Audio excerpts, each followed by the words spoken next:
अस्सलाम वालेकुम my YouTube family, कैसे हैं आप सब? होपफुली बिल्कुल ठीक होंगे। आप लोगों से बहुत ज़रूरी बातें करनी है आज मुझे कुछ, क्योंकि मैंने एक दो दिन जो है वो फैमिली व्लॉग अपलोड किए हैं और आप लोगों ने वो देखे भी हैं। बहुत शुक्रिया आपके देखने का, व्यू करने का। उसको आगे भी शेयर किया करें, कोई मसला नहीं। हमारी फैमिली में कोई इस तरह की वीडियोज़ नहीं होती कि जो मैं कहती हूँ कि उसको आप शेयर नहीं कर सकते, कोई इशू नहीं है। बहुत शुक्रिया आपके देखने का, लाइक करने का, और जो सब्सक्राइब कर रहे हैं, मेरे सब्सक्राइबर बढ़ रहे हैं, बहुत बहुत शुक्रिया, थैंक यू दोबारा से वंस अगेन। और हम वापस आते हैं अपनी बात की तरफ कि आज हमने क्या बात करनी है। बात जो मैंने 2-3 दिन पहले फैमिली व्लॉग से पहले व्लॉग अपलोड किए थे हारिस से रिलेटेड, तो मुझे उसके बारे में आप लोगों से बात करनी है, क्योंकि मुझे काफ़ी मैसेजेस वगैरह रिसीव हुए हैं, कुछ फैमिली में से, कुछ सब्सक्राइबर की तरफ से, कुछ कमेंट्स वगैरह मेरे पर्सनली भी मुझे रिसीव हुए हैं। मेरे पेशेंट्स हैं, उन्होंने भी मुझसे क्वेश्चन किए, तो मैंने उनके क्वेश्चंस जो हैं वो मैंने माइंड में रखे थे। मैंने कहा था मैं उसके बारे में जो डिटेल होगी वो आप लोगों के साथ शेयर करती हूँ इंशाल्लाह आज के व्लॉग में। तो उसी के बारे में जो है वो हम डिस्कस करेंगे, पूरी डिटेल हम देखेंगे। हारिश की जो किस्में हैं और उसमें किस किस तरह की नौइयत की हारिश होती है, और उसका हम ट्रीटमेंट जो मैंने रेमेडीज़ बताई थी उससे रिलेटेड कर सकते हैं या नहीं कर सकते। ये सारी चीज़ें आज के हम ब्लॉग में डिस्कस कर रहे हैं। इंशाल्लाह ब्लॉग को पूरा देखिएगा ताकि आपको ज़्यादा से ज़्यादा जो है वो फ़ायदा मिले, और मेरे व्लॉग को देखने का जो आपका मकसद है वो भी पूरा हो कि घर बैठे अपने आप बीमारी का खुद से ट्रीटमेंट कर सकें। आपके लिए फ़ायदेमंद साबित हो रहे हैं मेरे व्लॉग, और मुझे बहुत खुशी हो रही है कि आप लोग देखते हैं, लाइक करते हैं, व्यू करते हैं और आगे शेयर भी कर रहे हैं। बहुत शुक्रिया। हम अब चलते हैं आगे पूरी डिटेल की तरफ। जी, तो हम बात कर रहे हैं हारिश की तरफ ना। हारिश कितनी किस्म की है उसके बारे में डिस्कस करेंगे आज हम, और साथ में हम ये डिस्कस करेंगे कि हारिश जो है उसमें जो मैंने रेमेडीज़ बताई थी क्या वो आपके लिए कारआमद साबित हो सकती हैं। हारिश वैसे तो 2 किस्म की होती है, एक खुशक हारिश और एक पस वाले दाने जो बनते हैं वो वाली हारिश, और एक तीसरी हारिश भी होती है। उसके बारे में मैं आपको लास्ट में बताऊंगी, और वो हारिश जो है उसका ट्रीटमेंट क्या है वो भी हम डिस्कस करेंगे। वो बहुत मज़े की हारिश है और उस ख़ारिश के बारे में मैंने बहुत डिटेल से आपसे बात करनी है। और वो ख़ारिश आजकल सबको है, हर फैमिली में, बच्चे को, बड़े को, रिलेटिव को, मेके में, ससुराल में, सबको है। उसके बारे में जो मैंने डिटेल बतानी है वो आप लोगों ने ज़रूर सुननी है। अभी फ़िलहाल हम ज़रा जो बीमारी वाली ख़ारिश है उसके बारे में बात कर रहे हैं, एक खुशक ख़ारिश और एक पस वाली ख़ारिश। इसके बारे में जो डिटेल है वो हम डिस्कस कर रहे हैं, वो मैं आप लोगों से डिस्कस करती हूँ कि वो जो ख़ारिश है वो कौन सी है। सबसे पहले जो खुशक वाली हारिश है जिसके बारे में हम बात करना चाह रहे हैं, वो हारिश हमें होती है अंडे, गोश्त और दालें। दालें भी बल्कि कम लोग यूज़ करते हैं, ज़्यादा अंडे और गोश्त जो हैं वो खाने से। वो बच्चे जो हैं वो आजकल चिकन का बहुत ज़्यादा इस्तेमाल कर रहे हैं। अब तो वैसे भी ईद गुजरी है, मैंगोज़ बहुत ज़्यादा खाए जा रहे हैं, बीफ और मटन वो बहुत ज़्यादा खाया जा रहा है। उसकी वजह से उस हारिश में जो मैंने आपको रेमेडी बताई थी उस दिन वाली, वो वाली दोनों रेमेडीज़ जो हैं वो सूटेबल हैं, वो बिल्कुल परफेक्टली काम करेंगी। उसमें अगर आपको खुशक हारिश से दाने भी मगर बन गए हैं तो वो भी उसके लिए भी फ़ायदेमंद है। जिन्होंने मेरी वो वीडियो नहीं देखी वो ज़रूर देखें। उसके बारे में जो पूरी डिटेल है वो मैं दोबारा से डिस्कस नहीं कर रही, क्योंकि आज हम सेकंड वाले जो स्टेप है उसके बारे में बात कर रहे हैं। अगर मैं उसी के बारे में दोबारा डिस्कस करूँगी तो फिर मेरे आज के व्लॉग का मकसद ख़त्म हो जाएगा, इसलिए हम वापस अपने इसी टॉपिक की तरफ आते हैं।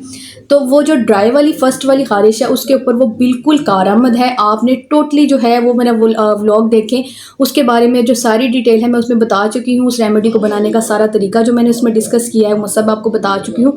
वो आप लोगों ने जो है देखना है और उसके बारे में आपने उसी तरह से अमल करना है, उसी तरह से बनाना है उसको। वो जो जैसे उसका प्रोसेस है वही वाला सारा सूटेबल लगे।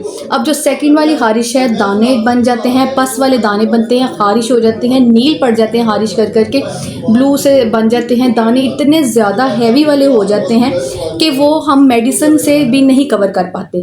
हम उस हारिश की बात कर रहे हैं, और उस हारिश के असल जो रीज़न है वो क्या होते हैं, उसके जो सिम्टम हमें कैसे पता चलते हैं, और उसका ट्रीटमेंट हम क्या कर सकते हैं, जो एहतियाती तदाबीर होती हैं वो वाली। जी, सबसे पहले ये कि वो जब खारिश शुरू होती है लोग मानते नहीं हैं।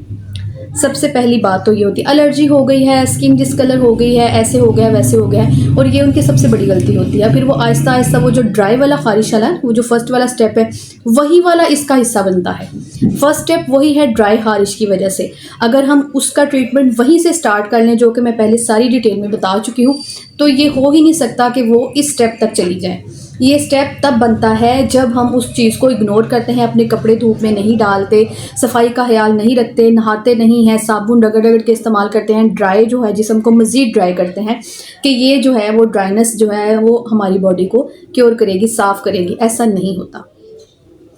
उसकी वजह से ये बीमारी मज़ीद बढ़ती है, और जब ये बीमारी बढ़ती है फिर ये दानों की शक्ल में आ जाती है, एक्जिमा बन जाती है।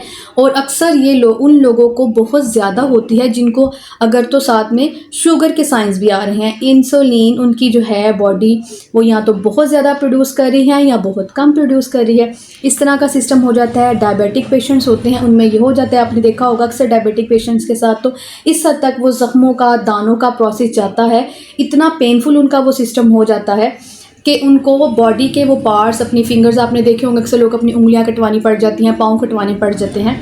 वो इसी वजह से होता है कि वो लोग अपनी क्योर अपने आप को जो है वो साफ़ सुथरा नहीं रखते, अपनी सफाई का ख्याल नहीं रखते। देखिए मैं बार बार सफाई का जिक्र कर रही हूँ, इस चीज़ के बारे में डिस्कस कर रही हूँ क्योंकि ये मसला होता ही उन लोगों को है जो अपनी सफाई का ख्याल नहीं रखते, जो प्रॉपर कपड़े चेंज नहीं करते। जैसे आजकल पसीना आ रहा है तो अगर उन्होंने नहा के अपने ऊपर वाले कपड़े चेंज कर लिए तो अपने अंडर गारमेंट्स चेंज नहीं करते, ये सबसे बड़ी गलती है। वो तो आपको रेगुलर बेसिस पे चेंज करने चाहिए। किचन में काम कर रही हैं लेडीज़ तो उनको काम करने के बाद फ्रेश होना चाहिए, पहले पसीना मुशक करें, उसके बाद नहाएं, फ्रेश हो, टोटल कपड़े अपने चेंज करें।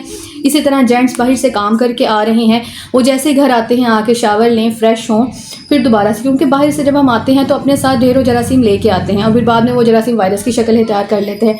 बॉडी इस हद तक हमारे जो है ना वो, क्योंकि हर इंसान के अंदर के जो जरासीम होते हैं जब उसके एंटी, उसके अगेंस्ट उससे लड़ाई नहीं कर पाते तो फिर वो एक नई किस्म का जो है ना वो जरासीम बन जाता है, एक नया सा वायरस बन जाता है जो कि फिर ला इलाज हो जाता है।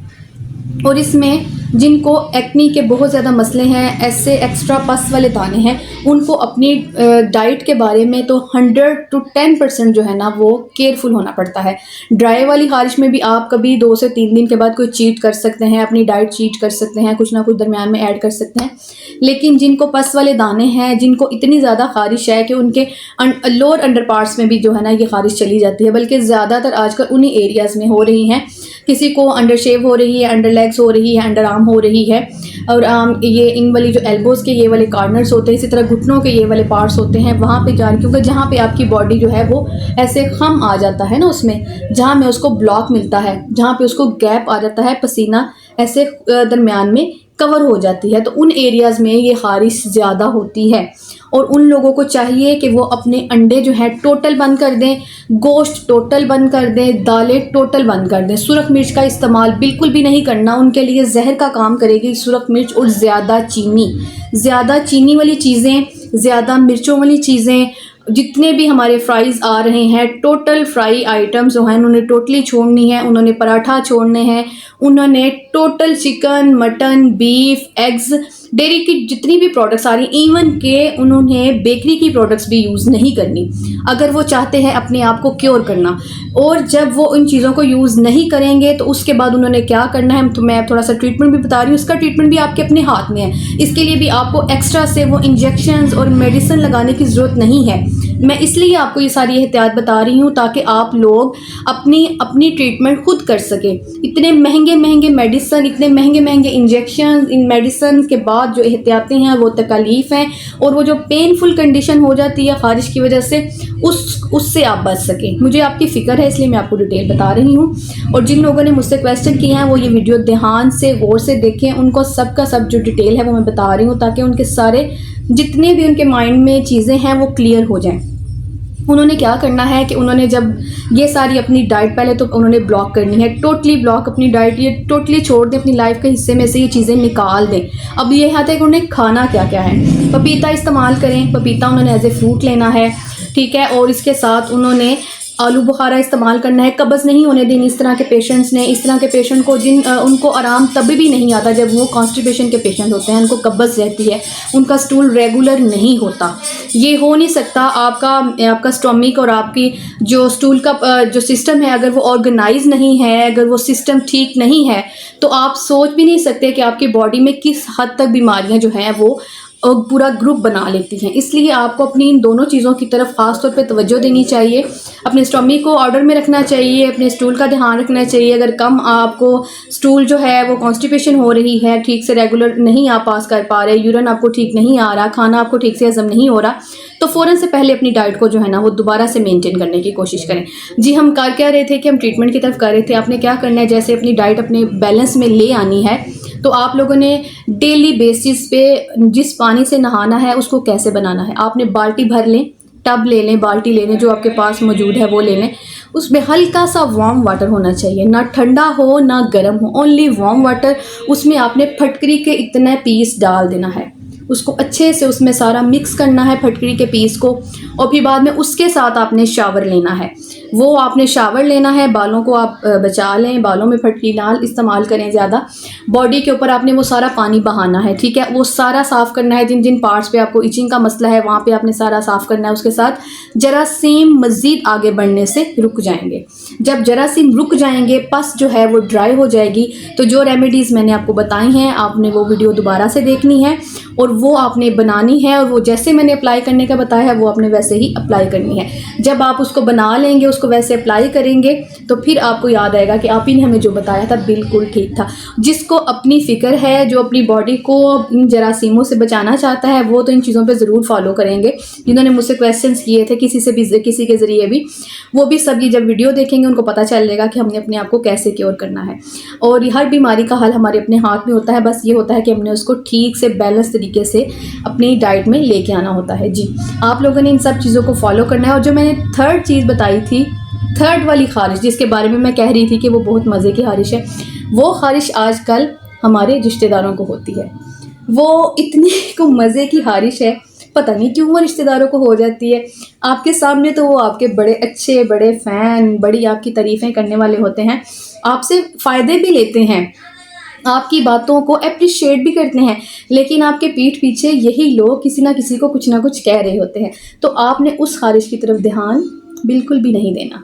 जब आप उस ख़ारिश की तरफ ध्यान देना छोड़ देंगे ना, तो फिर आप आगे बढ़ेंगे। और ये वो ख़ारिश है, बहुत डेंजरस है ये ख़ारिश, इससे बच के रहना चाहिए। जिन लोगों को कोई मसला होता है वो आपसे डायरेक्ट बात नहीं करते, वो दूसरे तीसरे बंदे से बात करते हैं, क्योंकि आपसे बात करने के बाद में तो उनके पास जवाब नहीं होता आपके आर्गूमेंट्स का। इसलिए उस ख़ारिश से महफूज रखिए अल्लाह ताला हम मुझे भी, आप सबको भी, जिस किस्म के दिल में या जिस किस्म की ज़ुबान पे वो ख़ारिश होती है, अल्लाह ताला उनको भी हिदायत दे। हमारी तो उनके लिए दुआ है।